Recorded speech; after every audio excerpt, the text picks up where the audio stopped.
So Iranian state media has now confirmed that rescuers have found the wreckage at the site of the helicopter crash. The helicopter that was carrying the Iranian President Ebrahim Raisi. No survivors have been found, is what they're saying. Raisi, along with the Iranian Foreign Minister Amirabdollahian, was traveling for inaugurating a project very close to the border with Azerbaijan. And now, as of this morning, Iranian state TV is reporting that they've found the wreckage. It was a long search, a 15-hour search. There was inclement weather. It was snowing in that area. It's a mountainous terrain.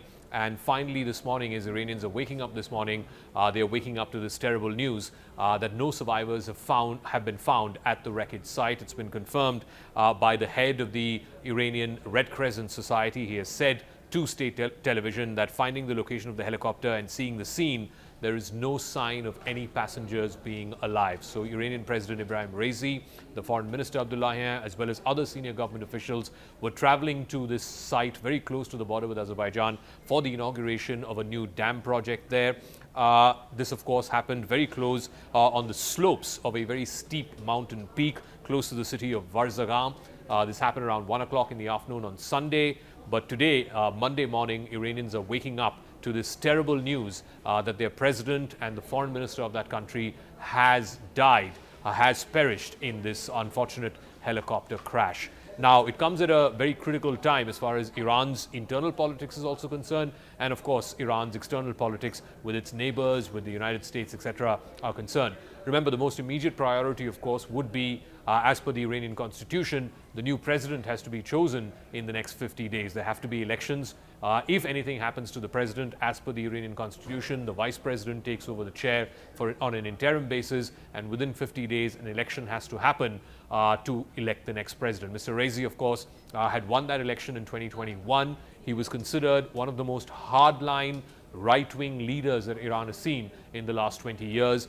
His brief tenure as president over the last 2 or 3 years was marked by heavy crushing of dissent, whether it was critics of the clerical regime or whether it was women. At one point of time, a lot of women had come out against the clerical regime, against the regime of the Ayatollahs, and protested against clerical rule in Iran. And Mr. Raisi had used the Iran Revolutionary Guard as well as other instruments of the state to unequivocally crush down dissent.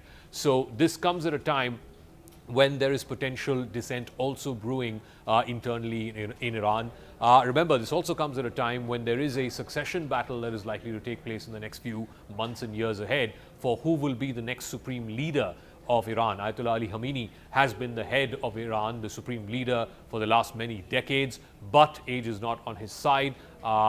It was expected that in the next few months and years, the next supreme leader will be chosen. In fact, Mr. Raisi was supposed to be one of the front runners to be the next supreme leader of Iran. It also comes at a critical time externally for Iran. Remember, this proxy war between Israel and Iran really came to the fore with the October 7th attacks, the Hamas attacks, in which more than 1,200 Israelis died and over 200 were kidnapped. Israel had come out openly and said that this was done at the behest of Iran. And then, of course, subsequently, Israel carried out an assassination plot at the Iranian embassy site just in Damascus in Syria. And then, of course, in response to that, Iran had launched for the first time direct attacks on Israeli soil, launching more than 300 drones. Of course, there weren't too many casualties in those attacks, but it really came to the fore.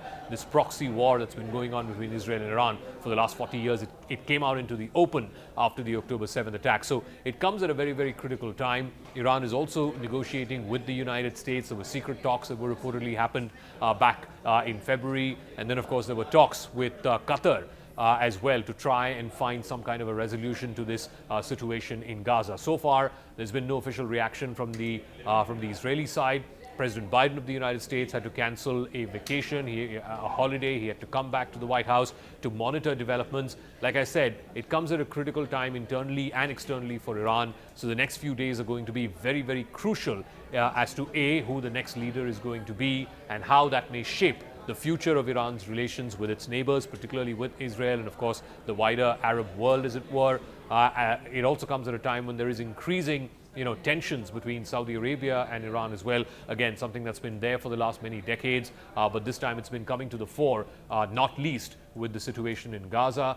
So clearly, the feeling that Iran was backing all these proxies, whether it is Hamas in Gaza, whether it is Hezbollah in Lebanon, this feeling was increasingly getting perpetuated, particularly by Israel and by Israelis. And of course, it was a feeling that was shared by their counterparts in the United States as well. So this is something that is going to be crucially watched for in the next few days and weeks. But like I said, the most important thing right now is that Iranian officials are saying that they do not expect any survivors. They have not found any survivors in the wreckage that was discovered at the site of the helicopter crash, the helicopter that was carrying the Iranian President Ebrahim Raisi, their foreign minister Amirabdollahian, and of course other senior leaders who were going to the border with Azerbaijan for inaugurating a new project. It does throw a huge spanner in the works domestically for Iran's politics, and also, like I said, it comes at a very critical time in its relationship with its neighbors.